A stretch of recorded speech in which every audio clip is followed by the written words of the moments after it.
और पाएं वीडियो सबसे पहले। और हाँ, बेल आइकन दबाना ना भूलें। समाज में कहाँ हम गलती करते हैं, मेरे जीवन का अनुभव क्या कहता है जरा सुनिएगा। गलतियां कहाँ करते हैं हम लोग, सुनिए। एक दोस्त, एक आदमी है जिसके 4-6 दोस्त हैं।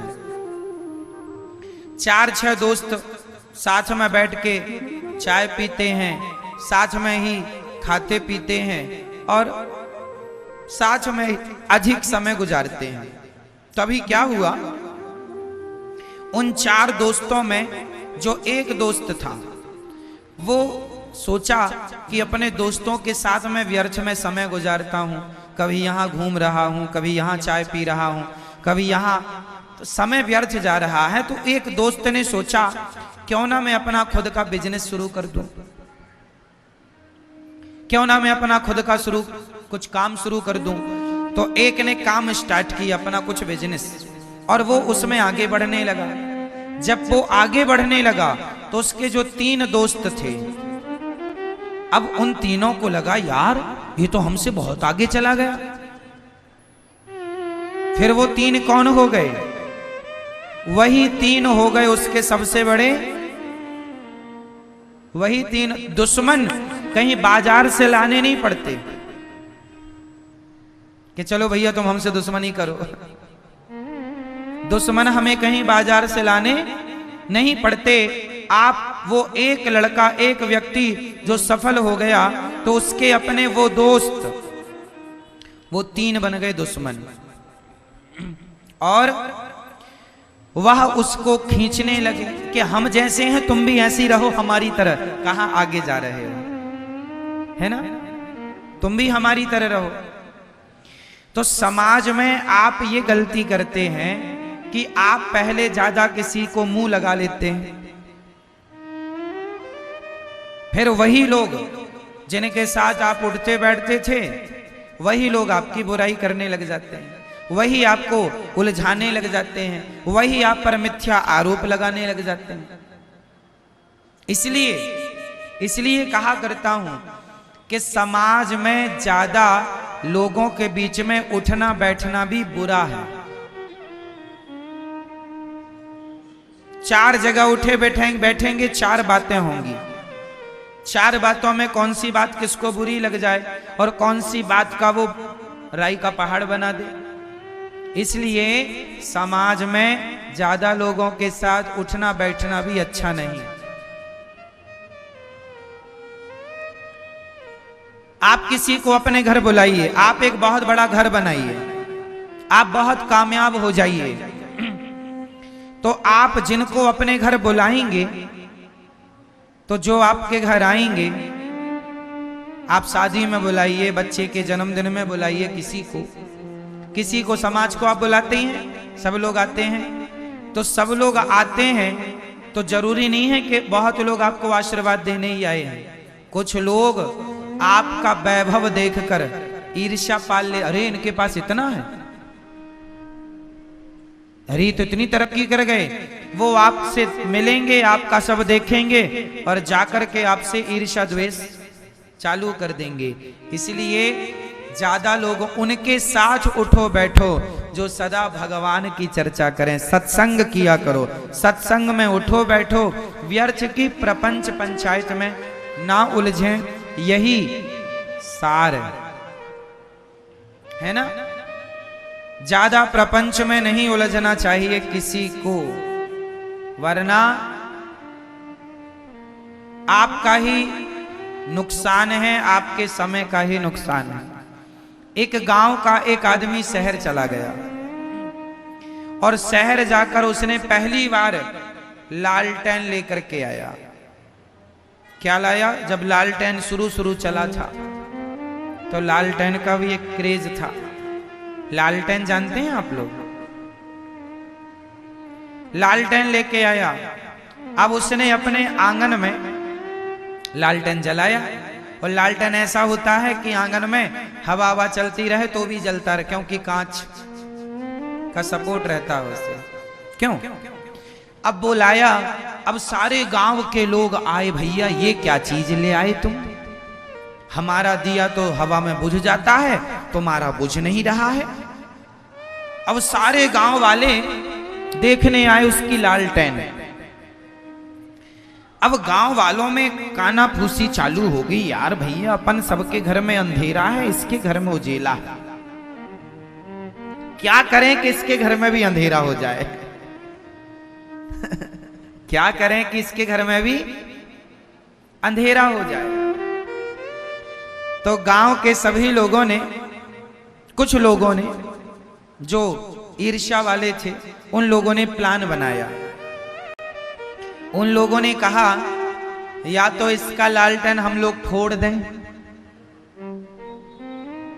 या अच्छा बताइए, एक उपाय हमने बताया, गांव के लोगों ने सोचा, कुछ लोगों ने कि या तो हम इसका लालटेन फोड़ दें तो ये भी हमारे जैसे हो जाएगा फिर से, क्योंकि हमारे घर में अंधकार है, इसके घर में भी अंधकार रहेगा, क्योंकि इसके घर में उजेला है।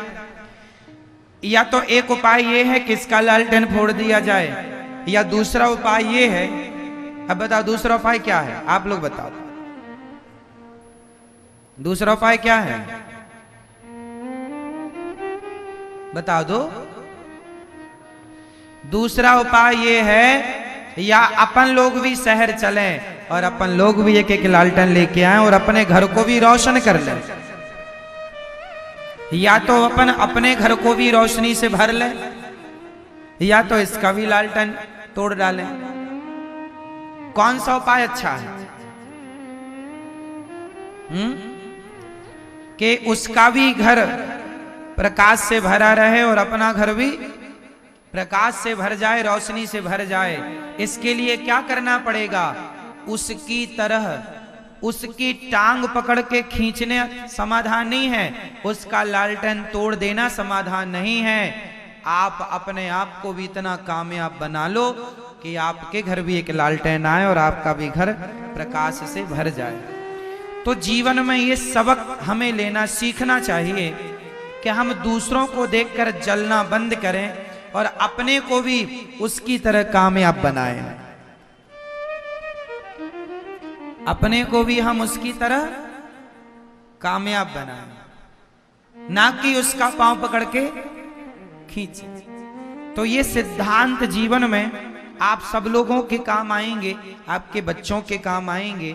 पूतना मौसी जैसे लोग भी समाज में रहते हैं, जो जहर लेकर के चली गईं और भगवान को जहर पिलाना चाह रही हैं, पर भगवान ने पूतना को देखते ही अपनी आंखों को बंद कर लिया है।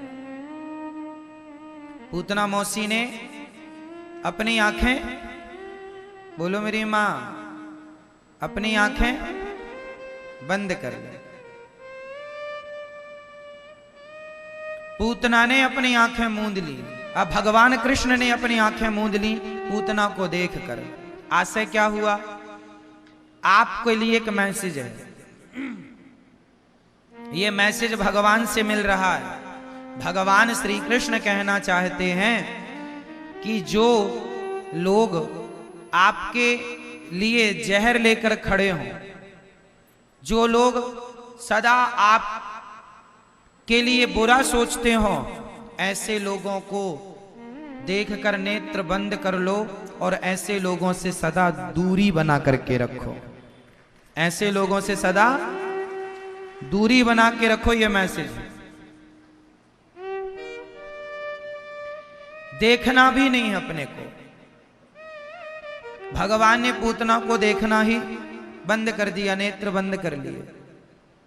देखना भी नहीं चाहिए ऐसे लोगों को जिनके मुख में तो राम राम है, बगल में छुरी है। ऐसे लोगों को देखना नहीं चाहिए। आप लोग भी अच्छे लोगों से दोस्ती करना सीखिए, ऐसे लोगों से बचिए। अच्छा, जो आदमी किसी के लिए भी कपट रखता हो, उस आदमी से आप दोस्ती मत कीजिए, क्योंकि वो आदमी जिसके अंदर कपट आज किसी और के लिए है, कल आपके लिए भी तो कपट रख सकता है। ऐसे लोगों से दूरी बनाइए जिनके अंदर कपट हो। जिनका हृदय निष्कपट भाव, जो निष्कपट हैं, जो सच्चे हैं, सीधे हैं, सरल हैं, सहज हैं, ऐसे लोगों से दोस्ती करना सीखिए। भोले हैं, जो अंदर बाहर एक से। भगवान कृष्ण ने नेत्र बंद कर लिए। हम देखना भी ठीक नहीं समझते, क्योंकि पूतना का तन सुंदर है, मन सुंदर नहीं। देखो मैसेज है ये आपके लिए, है ना। भगवान को पूतना ने उठाया और अपना स्तन मुंह में दे दिया। भगवान ने जहर पिया, जहर पीने लग गए भगवान। और जहर पीने के बाद भगवान ने क्या किया, थोड़ा दूध था, दूध पीने लग गए। अब थोड़े से प्राण थे पूतना के, भगवान श्री कृष्ण ने प्राण पीने शुरू कर दिए और प्राण पी करके पूतना को मार दिया भगवान ने। इससे क्या मैसेज मिला? ये कथा ये कहती है कि जीवन में हमें या तो ऐसे लोगों से दूरी बना लेनी चाहिए, दुष्टों से, है ना, या फिर जब वो आपने आंख बंद कर ली, आप, भगवान ने तो पूतना को देखा नहीं, पर पूतना फिर भी पास आ रही है और फिर भी पंगा ले रही है, तो आप अपने आप को इतना स्ट्रांग बनाइए कि आप पहले तो दुष्टों को इग्नोर करें, पर फिर भी वो आपके पास आए तो आप इतने मजबूती से उनके सामने खड़े होइए कि आपसे डरकर वो सदा सदा के लिए चले जाएं, है ना। अपने आप को इतना मजबूत कीजिए फिर।